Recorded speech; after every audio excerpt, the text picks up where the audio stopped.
नमस्कार, live news में आपका स्वागत है। जवान घर की चिंता न करें। अगले चीफ जस्टिस सूर्यकांत ने खास बातचीत में सैनिकों से बड़ा वादा किया है।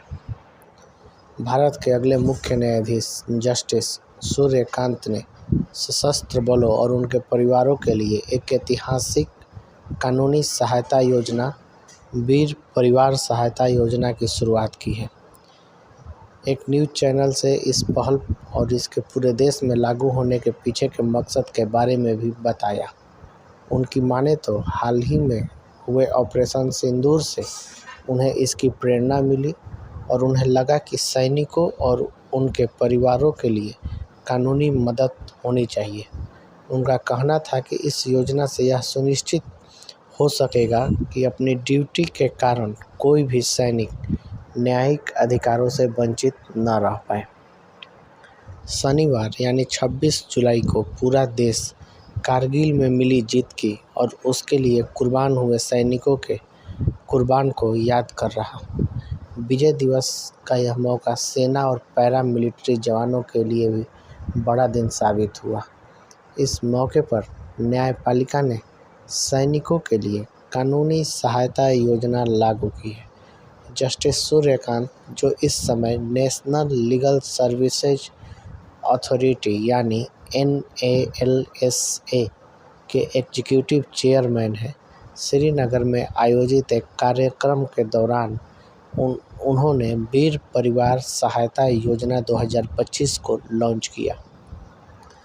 जस्टिस सूर्यकांत ने कहा कि बॉर्डर की रक्षा कर रहे जवान घर की चिंता न करें। घर पर होने वाले कानूनी विवादों पर मिलेगी मदद।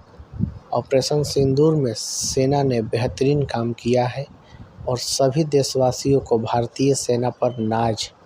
उन्होंने इसके बाद आगे कहा, ऑपरेशन सिंदूर को देखकर ही सैनिकों की कानूनी मदद की योजना बनाई है। उनका कहना था कि ये देश की रक्षा कर रहे सैनिकों के लिए न्यायपालिका का एक प्रयास है।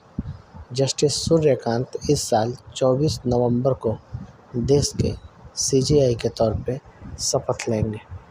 इस योजना के लागू होने के बाद सैनिक बिना किसी घरेलू दबाव और खींचतान के देश की रक्षा कर सकेंगे। यह योजना न सिर्फ सैनिकों के लिए होगी बल्कि अर्धसैनिक बलों के लिए भी है, जो दूर दराज के स्थान पर तैनात हैं। योजना उन तमाम सैनिकों के लिए एक बड़ा वरदान साबित होगा जो अपने घर, माता पिता, जीवन साथी और बच्चों को छोड़कर धूप से सराबोर समुद्र तटों से लेकर बर्फ से ढके ग्लेशियर, सूखे रेगिस्तान से लेकर समुद्र की गहराइयों तक, विशाल शहरों से लेकर बीहड़ जंगलों तक सबसे विषम परिस्थितियों में देश की रक्षा के लिए तैनात रहते हैं। कानून द्वारा स्थापित नालसा 1995 से कार्य कर रहा है और इसका मुख्य उद्देश्य समाज के कमज़ोर वर्गों को मुफ्त और सक्षम कानूनी सेवाएं प्रदान करना है और यह सुनिश्चित करना है कि आर्थिक या अन्य कमजोरियों के कारण किसी भी नागरिक को न्याय से वंचित न किया जाए। अब नालसा सैनिकों की भी देखभाल करेगा। इसके कार्य में एक नया आयाम जुड़ गया है। नालसा कई स्तरों, राष्ट्रीय, राज्य, जिला और तालुका पर गतिविधियों की देखरेख और समन्वय करता है, जिससे पूरे देश में एक समान और सुलभ कानूनी सहायता प्रणाली सुनिश्चित होती है।